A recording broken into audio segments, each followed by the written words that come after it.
Olá, estamos de volta com o Senado agora. O governo federal abriu a semana com o anúncio de cortes nas despesas para o ano que vem e aumento de impostos com a volta da CPMF. As medidas econômicas têm, é claro, impacto e consequências políticas. O repórter Dante Ascioli mostra as primeiras reações no Congresso à nova etapa do ajuste fiscal. Contas, contas, contas. O governo previu gastos de 1.210 bilhões de reais no ano que vem. O problema é que não deve ter dinheiro para tanto. Devem faltar em torno de 30 bilhões, mas se comprometeu a fechar 2016 com 34 bilhões em caixa. Ou seja, tem que juntar quase 65 bilhões de reais. Os ministros da Fazenda e do Planejamento anunciaram que o governo quer conseguir isso aumentando tributos e fazendo cortes. Primeiro, os cortes. O governo promete renegociar contratos, aluguéis, reduzir passagens, diárias e cargos de confiança. Vai suspender os concursos públicos. Propõe adiar o reajuste salarial dos servidores, que ainda está sendo negociado, de janeiro para agosto do ano que vem. Quer incluir no teto de remuneração dos funcionários públicos os adicionais que hoje ficam fora dessa conta. Outra medida depende de mudança na Constituição. Acabar com o abono de permanência, adicional que os servidores em condições de se aposentar recebem para permanecer na ativa. Também haverá redução nos gastos para garantia de preços mínimos na agricultura. Saem do orçamento 4,8 bilhões de reais do programa Minha Casa Minha Vida. O programa de aceleração do crescimento perde 3,8 bilhões. A área de saúde também. O governo espera compensar esses cortes com o dinheiro das emendas que os parlamentares incluem no orçamento. Esse esforço total representa uma redução de 26 bilhões de reais na previsão de despesa obrigatória e discricionária no projeto de lei orçamentária do próximo ano. Agora, os impostos. O governo quer mexer em 6 tributos que já existem. As principais áreas afetadas são exportadores, indústrias químicas, empresas que distribuem lucros entre acionistas, pessoas físicas que vendem bens acima de R$1 milhão e o Sistema S, que reúne entidades como SESC, SENAC, SENAI. Com isso, o governo espera arrecadar 7 bilhões e 800 milhões de reais. Nós procuramos compor da maneira menos distorsiva, mais eficiente e que distribuísse da maneira mais equitativa os esforços, com um pequeno esforço adicional no caso do ganho de capital progressivo, do imposto progressivo sobre ganho de capitais. Mas a maior parte do esforço vai sair do bolso de quem tem conta em banco. O governo pretende recriar a CPMF, contribuição que vigorou por 10 anos e foi extinta em 2007. A alíquota será de 0,2% de todas as movimentações financeiras.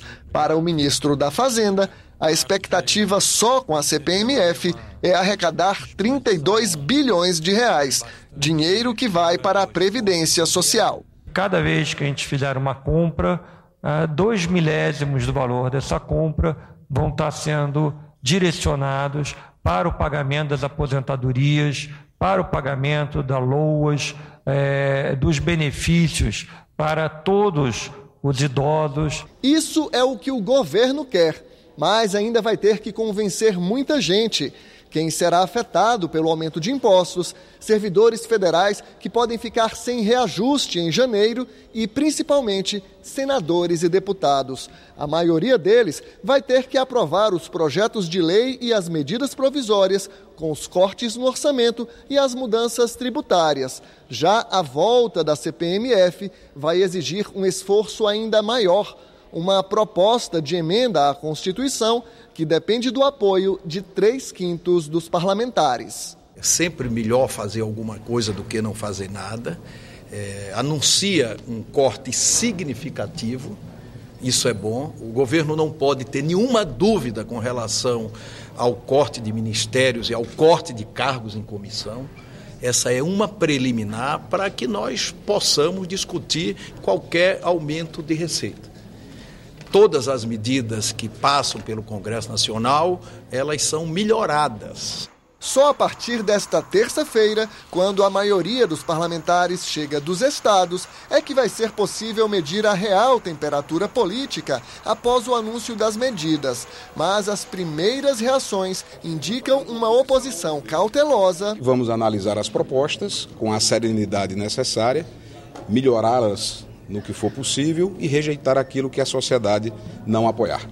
E uma base aliada descontente. Esse ajuste, na nossa avaliação, nem vai resolver o problema das contas públicas, que vai continuar piorando e vai aprofundar a distância do governo dos movimentos sociais.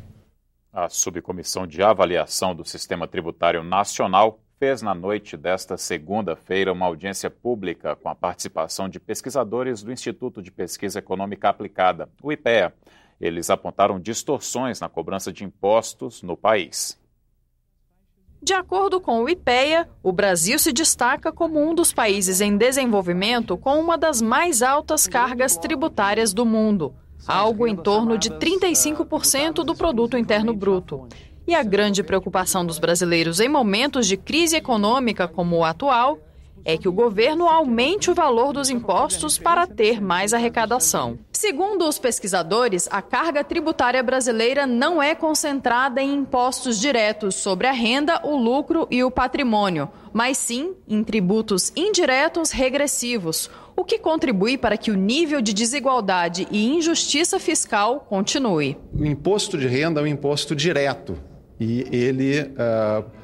a característica dele deveria ser da progressividade, que os mais ricos pagassem uma proporção maior da sua renda em imposto. O tributo indireto é o contrário. O tributo indireto é dito um tributo regressivo porque os pobres pagam mais imposto do que os ricos em proporção da sua renda. Durante a audiência pública, os pesquisadores do IPEA apresentaram dados que comprovaram a distorção na cobrança de impostos. Os 10% mais pobres destinam 32% de sua renda para o pagamento de tributos, enquanto os 10% mais ricos apenas 21%. Além disso, existe uma alta carga tributária sobre os alimentos.